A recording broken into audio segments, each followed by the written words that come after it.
suis présidente directrice générale du Musée canadien de la nature.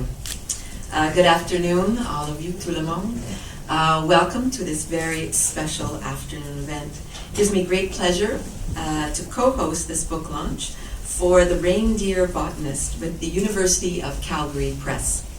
The museum has a long history with the Arctic. In fact, we'll be celebrating a full year of Arctic activities next year, 2013, to commemorate the first Canadian Arctic expedition, 1913 to 1916. Some of the significant pieces in our collections from this turn-of-the-century adventure are presently on tour in an Arctic traveler that we collaborated on with the Canadian Museum of Civilization, soon to be the Canadian Museum of History. Vous devez savoir que le Musée canadien de la nature a toujours des liens étroits avec l'Arctique et c'est dans cette région que nos chercheurs effectuent 65% leurs activités de recherche. Pardon, j'apprends la langue française et j'ai une leçon cet après-midi. Mon professeur n'est pas ici. You should know that the Canadian Museum of Nature continues to have very strong ties to the Arctic, and actually 65% of our collections and our research activities are either directly or indirectly related to the Arctic. So it's a very significant part of our work here at the Canadian Museum of Nature. Now, the reindeer botanist himself, Alf Porcel, was greatly responsible for building the museum's plant collection during numerous field expeditions in the Western Arctic in the 1930s and the 1940s. He quickly established an international reputation for his work and produced over 100 scientific publications, mostly relating to the Arctic's flora and fauna. Today, the museum's herbarium maintains the best collection of Canadian Arctic plants in the world, and we continue to build on Porcel's legacy by leading the 5-year Arctic Flora Project. This initiative will produce, for the first time, a comprehensive guide to all flowering plants in Canada's Arctic regions. Our museum also houses the Nunavut fossil collections at the Natural Heritage Campus in Gatineau, Quebec, just 20 minutes from here. Some of our most incredible discoveries have taken place there. One I'm able to tell you about, a missing link discovery, Puya Darwini, and another that is going to be announced soon, and so I'm not going to tell you about it because it's embargoed, but stay tuned, it is coming soon. I'm also equally pleased to say that Canadian Museum of Nature had a bit of a role with the publication as one of our own longtime researchers emeritus, Ernie Rodo, wrote the foreword for this book. Ernie is also an accomplished author and was responsible for the beautiful and very informative book, The Lichens of North America, that was published just a few years ago. Ernie is with us today, and I'd now like to invite Ernie to say a few words and to introduce our next speaker. Please.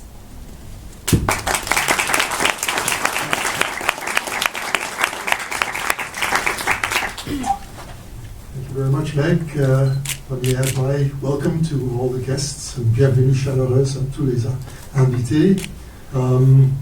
But tous mes commentaires sont en anglais. I came to the Canadian Museum of Nature, or the National Museum as we called it then, in 1965.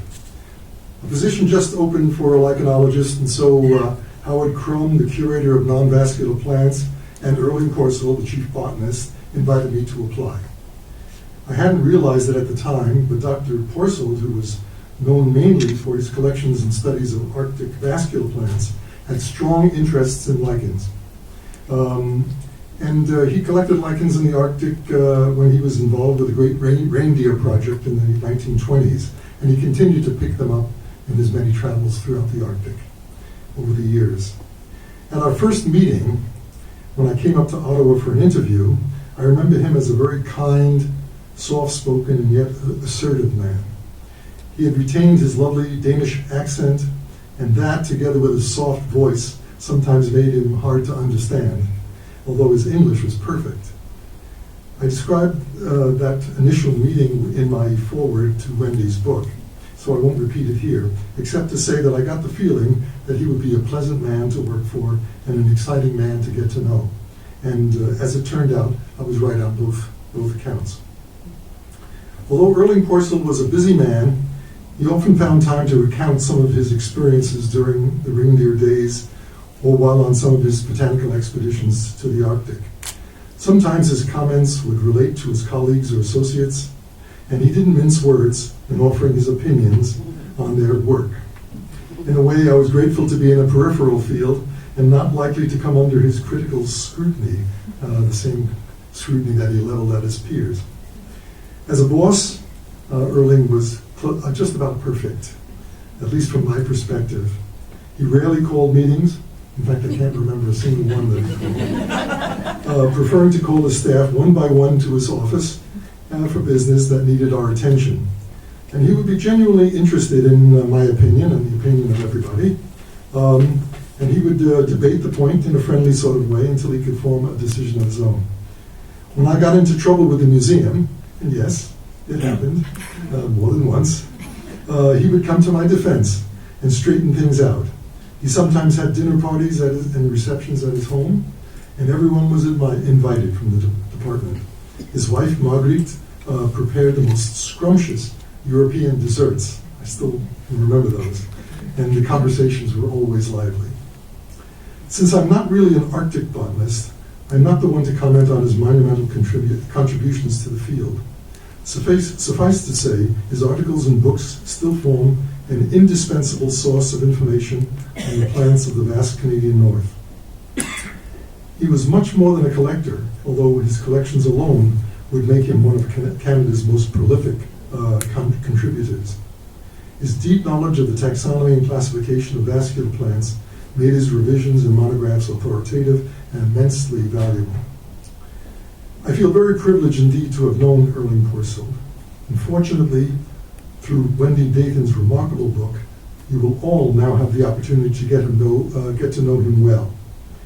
The book takes you on his travels through the Arctic blizzards, into his rustic camps, and puts you at his side as he writes letters by lantern light to bureaucrats in Ottawa, waiting months for a reply. You will learn about his years in Greenland, his wartime duties, his job in Ottawa, and his struggles to earn academic credentials. You're in for a treat, and so it is time to move on to the launch of Wendy's book. To introduce Wendy, I would like to call upon Dr. Ludger Müller-Willer, Associate Professor of Geography and Northern Studies of the Department of Geography at McGill University. Dr. Müller-Willer has spent his entire career studying the cultural anthropology and geography of northern regions. First in Fennoscandia, and then after coming to Canada from Germany in 1977 with Inuit, Dene, Naskapi, and Cree people in our own north. He's the author of a new book describing the Inuit and Whalers of Baffin Island through the eyes of Wilhelm Weike, as well as scores of articles on northern anthropology, focusing especially on the work of Franz Boas. As Ludger will explain, he was Wendy's mentor and thesis supervisor, and so there is no better individual than he to describe the beginnings of Wendy's magnum opus, the Reindeer Botanist. So please welcome Dr. Ludger Müller-Willer.